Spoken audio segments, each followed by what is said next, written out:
Sankara Water Solution for hot water problems. Contact 9399906356. నమస్తే, welcome to I dreams. నేను మీ మాధురి. టీడీపీకి కంచుకోట కుప్పం.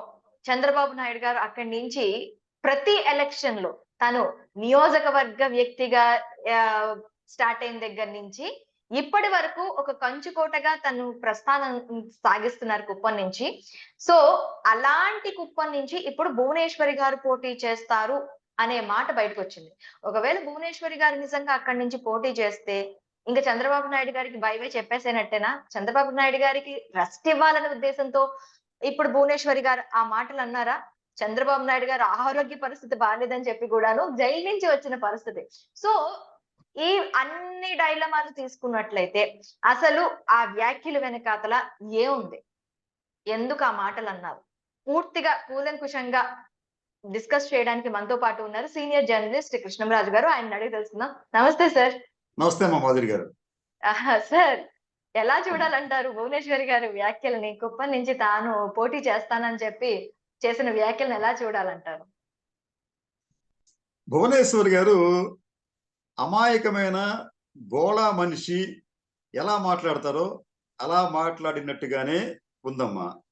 ఎందుకంటే గతంలో కూడా ఆవిడ ఇది తన భర్త రాజమండ్రి సెంట్రల్ జైల్లో ఉన్నప్పుడు విలేకరులతో మాట్లాడుతూ ఏమని చెప్పిందంటే, మేము అవినీతి పనులకి పాల్పడవలసిన అవసరం లేదు, మాకే చాలా ఆస్తులు ఉన్నాయి, నేను నిర్వహిస్తున్న హెరిటేజ్లో కేవలం 2% వాటాలను విక్రయిస్తే నాకు 400 కోట్ల రూపాయల ఆదాయం వస్తుంది అని చెప్పారు. నిజంగా ప్రకటన చేయకూడదు, ఆవిడ చేశారు. దానివల్ల ఏంటంటే హెరిటేజ్ వాల్యూ 20,000 కోట్ల రూపాయల దాకా కనిపించింది అని అనుకుంటున్నాం మనం. కానీ వాళ్ళు చెప్తుంది మాత్రం ఎంత ఉందంటే 10,000 12,000 అని చెప్పి వాళ్ళు అధికారికంగా చెప్తున్నారు అనమాట. ఇవన్నీ కూడా ఏంటంటే ఆవిడ తనను తాను ఈదుకుని పెట్టుకునే ఒక ప్రకటన ఆ రోజు చేశారు. ఆ తర్వాత నిన్నటి ఈ తాజా కామెంట్ కూడా ఆవిడ ఏంటంటే తన పార్టీ శ్రేణులకు తో సరదాగా అన్న మాటగానే ఉంది తప్ప దాంట్లో సీరియస్నెస్ ఉందని చెప్పి నేనైతే భావించడం లేదమ్మా. ఎందుకంటే ఇప్పుడు చంద్రబాబు నాయుడు గారు అక్కడి నుంచి కుప్పం వదిలి వేరే చోట పోటీ చేశారు అంటే నైతికంగా ఆయనకి చాలా దెబ్బ తగిలినట్టే. కార్యకర్తల్లో కూడా ఒక నైరాశ్యం ఏర్పడింది. అరే ఏమిటిది, ఒకవైపు జగన్మోహన్ రెడ్డి పులివెందుల్లో ఆయన పోటీ చేస్తున్నాడు, తన మంచి మెజారిటీ గెలుస్తున్నాడు, కానీ ఈయన అక్కడ కుప్పంలో గెలుస్తానో లేదో అన్న భయంతో పారిపోయాడు అనే ఒక ఇంపాక్ట్ కలిగిందంటే అది రేపు ఎన్నికల మీద కూడా ఎంతో కొంత పడుతుందమ్మా. కాబట్టి ఏంటంటే చంద్రబాబు నాయుడు బహుశా అటువంటి పని చేయకపోవచ్చు. అయితే ఇక్కడ ఆసక్తికరమైన విషయం ఏంటంటే కుప్పంలో చంద్రబాబు నాయుడు గారి బలం అనేది, అంటే ఆయనకు వస్తున్న ఓట్ల మెజార్టీ చూస్తే మనం, ఆయన మొదటిసారి పోటీ చేసినప్పుడు ఆయనకి దాదాపు 60,000 చిల్లర ఓట్లు మెజార్టీ వస్తే అది ఇప్పుడు 30,000 పడిపోయింది, 32,000 33,000 పడిపోయింది. అంటే ఏమవుతుంది అర్థం? కుప్పంలో క్రమంగా ఆయన పట్టు కోల్పోతున్నారు. కుప్పం ప్రజలు క్రమంగా చంద్రబాబు నాయుడు గారి నాయకత్వాన్ని విశ్వసించడం మానేస్తున్నారని చెప్పి మనం భావించాలి. ఇదే కాకుండా దీనితో గత కొద్ది సంవత్సరాల క్రితం జరిగిన స్థానిక సంస్థల ఎన్నికలు, మున్సిపాలిటీ ఎన్నికల్లో కూడా తెలుగుదేశం పార్టీకి కుప్పం ఈ చుట్టుపక్కల ప్రాంతాల్లో చాలా గట్టి ఎదురు దెబ్బలు తగిలాయి. కుప్పం మున్సిపాలిటీని కూడా వైసీపీ కైవసం చేసుకుంది, అనేక పంచాయతీలు కైవసం చేసుకుంది. ఇవన్నీ చూస్తూ ఉంటుంటే కుప్పంలో చంద్రబాబు నాయుడికి కలవరం కలిగించే అంశాలు కనిపిస్తున్నాయి. కానీ ఏదన్నా ఆయన ఒక రాజకీయ తప్పిదం చేసి కుప్పం నుంచి పోటీ చేయకపోతే ఆయనకు ఒక రకంగా చెప్పాలంటే రాజకీయంగా ఆయనకే కాదు పార్టీకి కూడా గట్టి ఎదురు దెబ్బ తగిలే ప్రమాదం ఉంటుంది. ఇప్పుడు మనం దాన్ని ఎలా చూడాలంటారు? అంటే మాక్సిమం ఇప్పుడు ఎలక్షన్స్ దగ్గరకు వచ్చేస్తున్నాయి. కంప్లీట్ గా ఇంకా తెలుగుదేశం పార్టీ చివరి అంచులు చూస్తుందని మనం భావించవచ్చా?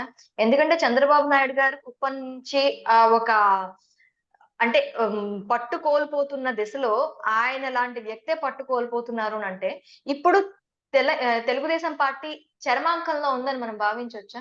మంచి ప్రశ్న అడిగారు మాధురి గారు. ఎందుకంటే తెలుగుదేశం పార్టీ ఆవిర్భావం దగ్గర నుంచి ఇప్పటి వరకు కూడా నేను ఆ పార్టీ ఎదుగుదలను, పతనాన్ని ప్రత్యక్షంగా చూసిన వ్యక్తిని. తెలుగుదేశం పార్టీలోని అనేక మంది నాయకులతో నాకు పరిచయాలు కూడా ఉన్నాయి. ఎన్టీ రామారావు గారి ఈ ఎన్నికల ప్రచారానికి కూడా నేను అనేక సార్లు హాజరయ్యాను అనమాట. ఈ నేపథ్యంలో నేను చెప్తుంది ఏంటంటే తెలుగుదేశం పార్టీ ఈ రోజున చాలా క్రైసిస్ లో ఉంది. ఎంత క్రైసిస్ లో ఉందంటే ఆ పార్టీకి పెద్దగా భవిష్యత్తు లేదేమో అనిపిస్తుంది. సరే, దీన్ని మీరు ఎట్లా చెప్తారంటే, నేను మీకు ఇది జర్నలిస్ట్ మ్యాగజైన్ ఇది. దీంట్లో ఈసారి కవర్ పేజ్ ఏంటంటే జగన్ మళ్ళీ అధికారంలోకి వచ్చే అవకాశం ఉంది, ఆయనకు 3 అంకెల ఫలితాలు అంటే అబౌవ్ 100 వచ్చే అవకాశం ఉందని చెప్పి ఈ పత్రిక కథనం. ఈ పత్రిక సంపాదకుడిని నేనే. అయితే దీనికన్నా ముందు 2019 ఎన్నికలకు సంబంధించి నేను ఆ ఎన్నికలకు జరగటానికి 1.5 year క్రితమే, అంటే 2018 మేలో ఒక కవర్ స్టోరీ ఇచ్చానమ్మా. ఇది మీకు కనిపిస్తూ ఉంటుందేమో. ఈ కవర్ స్టోరీ ఏంటంటే the fag end of Babu regime అని చెప్పి, అంటే అవసాన దశలో చంద్రబాబు నాయుడు గారి రాజకీయ జీవితం అని ఇది స్టోరీ. దీంట్లో నేనేం చెప్పానంటే 2019 ఎన్నికల్లో చంద్రబాబు నాయుడు గారి నాయకత్వంలో ఉన్న తెలుగుదేశం పార్టీకి 40 సీట్లకు మించి రావు అని చెప్పి ఆ ఎన్నికలకు 1.5 సంవత్సరం క్రితమే చెప్పాను. కానీ ఆ తర్వాత జరిగిన పరిణామాల నేపథ్యంలో ఆ పార్టీకి 23 సీట్లు మాత్రమే వచ్చాయి. ఎందుకంటే తెలుగుదేశం పార్టీ అనేది పతనపు అంచుల్లో ఉంది. అది ఒక కంచుకోట కాదు, మంచుకోట అని చెప్పడానికి అనేక నిదర్శనాలు ఉన్నాయమ్మా. మీకు ఎన్టీ రామారావు గారు బతికొండగా ఉన్న తెలుగుదేశం పార్టీ ఒకటి, ఆ తర్వాత ఆయన్ని తెలుగుదేశం పార్టీని బహిష్కరించారు, ఆయన వేరే పార్టీ పెట్టుకున్నారు. తదనంతరం చంద్రబాబు నాయుడు గారి నాయకత్వాన వచ్చిన తెలుగుదేశం పార్టీ. ఈ పార్టీ ఏంటంటే ఈ చంద్రబాబు నాయుడు గారి నాయకత్వంలో కేవలం 2 సార్లు మాత్రమే తెలుగుదేశం పార్టీ అధికారంలో రాగలిగింది. మిగతా సమయంలో అది ఓడిపోయింది. అది అయితే ఈ ఓటమి కూడా ఎట్లా ఉందంటే, మీకు చంద్రబాబు నాయుడు గారి నాయకత్వం తెలుగుదేశం పార్టీ క్రమంగా తన ఓట్లను కోల్పోతూ వస్తోంది. ఇది మనం గమనించాలి. మీకు ఇంత చెప్పాను కదా, తెలుగుదేశం పార్టీ కంచుకోట కదా మంచుకోట అని చెప్పడానికి. మీకు దానికి ఉదాహరణ అంటే 1999కి ముందు జరిగిన ఎన్నికలతో పోలిస్తే 1999 అసెంబ్లీ ఎన్నికలకు వచ్చేటప్పటికి దాదాపు 0.27% ఓట్లను తెలుగుదేశం పార్టీ కోల్పోయిందమ్మా. ఆ తర్వాత 2004 ఎన్నికలకు వచ్చేటప్పటికి 6.55% ఓట్లను కోల్పోయింది. 2009కి వచ్చేటప్పటికి 9.47% ఓట్లు కోల్పోయింది. 2014కి వచ్చేటప్పటికి 15.41% ఓట్లు కోల్పోయింది. 2019కి వచ్చేటప్పటికి 3.54% ఓట్లను కోల్పోయింది. అంటే చంద్రబాబు నాయుడు గారి నాయకత్వం స్వీకరించిన తర్వాత ప్రతి ఎన్నికల్లోనూ కూడా ఆ పార్టీ తన ఓట్ల శాతాన్ని కోల్పోతూ వస్తోంది. కారణాలు అనేవి అందరికీ తెలిసినవే. అంటే ఆ పార్టీ అనేది క్రమంగా చాలా బలంగా ఉండే ఆ పార్టీ అనేది క్రమంగా బలహీనపడుతోంది. ఇది ఓట్ల శాతానికి సంబంధించి. సీట్ల శాతానికి సంబంధించి మీకు 2099కి వచ్చేటప్పటికి చంద్రబాబు నాయుడు గారు ముఖ్యమంత్రి అయ్యారు. ఇది ఎన్టీ రామారావు గారి గద్దె దించి. అప్పటికి ఆంధ్రప్రదేశ్ అసెంబ్లీలో తెలుగుదేశం పార్టీకి దాదాపు 74% మంది శాసనసభ్యులు ఉండేవారమ్మా. అంటే మొత్తం శాసనసభ్యుల్లో 74% మంది తెలుగుదేశం పార్టీ వారి ఉండేవారు.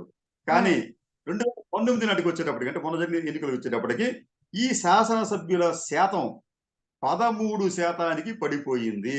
ఎక్కడ 74%, ఎక్కడ 13%. అంటే తెలుగుదేశం పార్టీ అనేది డోల్ డ్రమ్స్ లో ఉంది, తీవ్రమైన సంక్షోభంలో ఉంది. అంటే చాలా మంది తెలుగుదేశం పార్టీ అభిమానులు అంగీకరించకపోవచ్చు, కానీ ఇవి వాస్తవాలు, మనకి ఎదురుగా కనిపిస్తున్న వాస్తవాలు. కాబట్టి ఏంటంటే వచ్చే ఎన్నికల్లో కూడా వారు ఆశించిన ఫలితాలు వచ్చేందుకు ఆస్కారం లేదు.